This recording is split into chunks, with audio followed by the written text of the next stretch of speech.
Builder grade ceiling lights, the things we know and love as the cheapest option available and the okayest looking light for your ceiling. Around the 90s, 2000s, these evolved to something I affectionately call a boob light for obvious reasons, and it looks a little bit better than its nippleless cousin you saw earlier. They're still not the easiest things to install though, and they've been replaced with these new LED flush mount fixtures. So these are a lot thinner and they stick right up against your ceiling, so they look even better improvement over the boob lights. You can see the vast majority of the stores, that's what your options are. So let's install a couple and see what happens.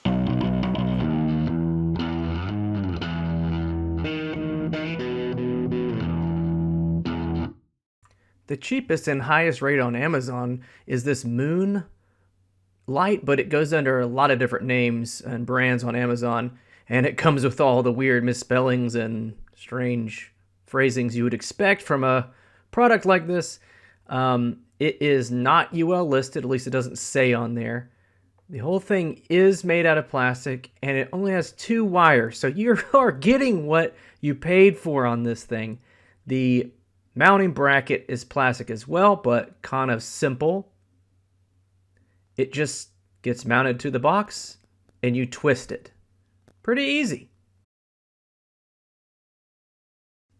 Coming in at $8 more and 1 inch larger is this similar product by Hykolity, which the brand name also gives me pause. But this thing has a lot more features. It's still got the selectable color temperature, but it also says it supports dimming and it has a night light function. We're going to test that out, but here's the strip right here around it, kind of facing upwards.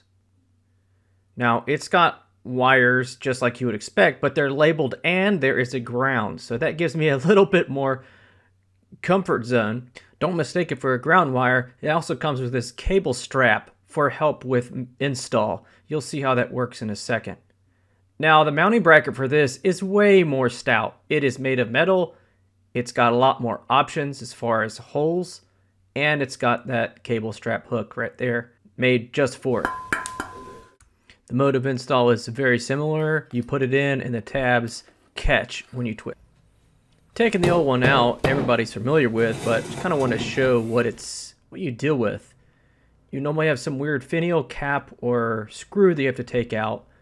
And then you have that insulation blanket underneath, which is super annoying when putting it back in. And you normally have to use jumper wires to get to those extra wires on there. Not fun. So here's the new cheaper light bracket going in. Very easy. Just put it in there. Strip back the old wires because I'm using Wago connectors.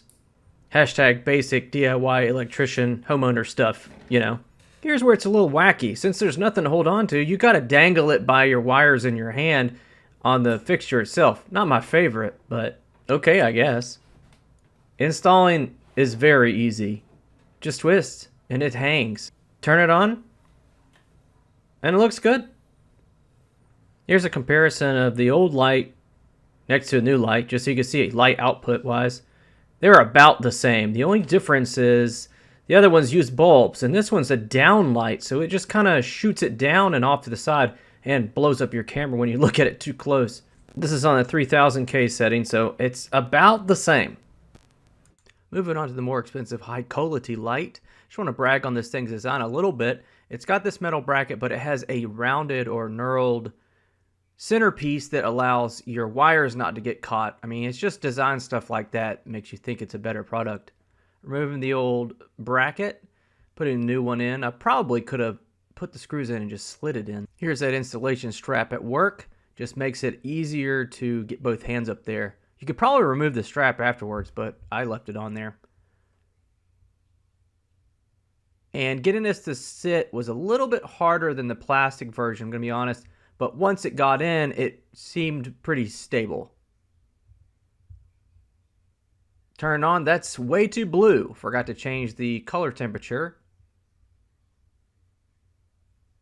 Much better. Here's it compared as best I could with the cheaper lights.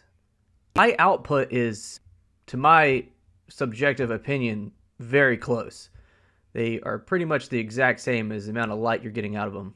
And the night light feature is pretty easy to use. You just flip the light quickly and it kind of casts this yellow light above it and illuminates the room pretty well. It is pretty well suited for these high traffic areas where you might want to pass through them at night and not be devastated by the brightness of a light. And it actually is pretty helpful. The major drawback, as you can see here, is that it has lights that go up against your ceiling so you can see every little dimple and imperfection of drywall that you got. However, I'm not really worried about drywall in my groggy, stumbly, sleepy time mode. The nightlight also looks okay with other lighting. It kind of adds to it, I guess. It doesn't look too weird as long as your lights are warm. So I'm a fan. Overall, I'd say these are a great improvement if you're looking to refresh your space and add a couple little gadgets to it for cheap. The only problem I have is they're LED, so if one goes out, they all go out, and you're going to have to replace the whole fixture. Hopefully, manufacturers can come up with something at some point that's replaceable. But until then, let's try to get that 10-year lifespan to happen. Right now, they're at 1 year and going strong. So that's it.